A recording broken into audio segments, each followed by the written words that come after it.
This is IGN. A leaky warp pipe. This is your IGN review of the Super Mario Galaxy movie by Clint Gage. Illumination, the folks who brought you those sweet little yellow hench dudes, is back with their second crack at one of the most iconic video game franchises of all time, the Super Mario Galaxy movie. Their first Super Mario Bros. Movie was a real lesson in simple and efficient adaptation, but that's a job that gets tougher when you expand from world to a galaxy. The great and sometimes terrible thing about adapting something truly beloved to the big screen is that it has the potential to be just as good a movie as it was in a different form. The trick in reskinning these iconic books or comics or video games or whatever they were before they became movies is figuring out what made them popular in the first place and focusing on that. There's no small amount of pressure in that decision. It's an important one. The most important one, in fact, because if you get it wrong, nothing else in the movie is going to work. To that end, the Super Mario Galaxy movie focuses squarely on all the stuff. This movie is packed wall to wall with Easter eggs and references and what seems like every character Nintendo as a company has ever dreamed up and rendered as, at a minimum, 8-bit sprites. In fact, there are entire locations in this movie, crowded in bustling spots we didn't get to see in the first film, that are used as devices for dropping countless characters on screen as blink and you'll miss them cameos. The look of the movie should make even the casual old-school Mario fans happy as well. There are design elements with built-in, story-based reasons for existing that organically call up the original NES game's side-scrolling look, even down to the 8-bit animation. The way Brian Tyler's score riffs on practically every iconic piece of music Mario Bros. Games have ever featured is a cheat code to me grinning. There's even a little nod to the 1993 film, with a pair of characters traveling through a weird little digital wall and arriving in a clearly Blade Runner-inspired world on the other side.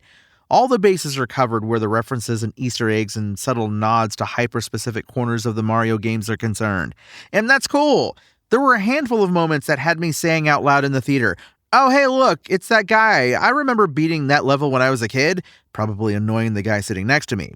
So, that level of this video game adaptation is cleared. Job well done.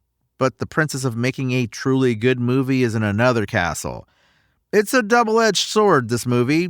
On one hand, all of those Mario references are exactly what the movie needs. But on the other hand, there's no focus to them, and that issue even intrudes on the story as well. There are a few scenes that feel lifted straight out of other movies. One in particular that's an obvious riff on two very popular animated movies rolled into one. It gives the impression that sequences were reverse engineered to fit the references in, as opposed to figuring out how to get the references to work organically in the story. But when other films have done it recently, and frankly better, the strategy can backfire. Ultimately, the Super Mario Galaxy movie suffers through the same pitfalls that a lot of sequels do, even though successful franchising is kind of Illumination's whole deal, as most of their movies have at least one sequel.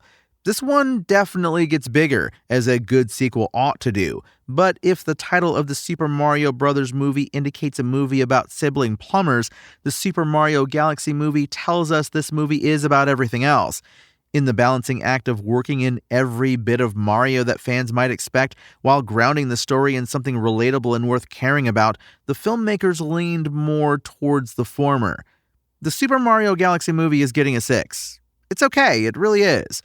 Okay is the best word I can think of to describe both the quality of this film and my reaction to all the choices they made while making the film. If you're into wall-to-wall references, you're gonna love this movie. It's bigger and shinier than the first, visually speaking.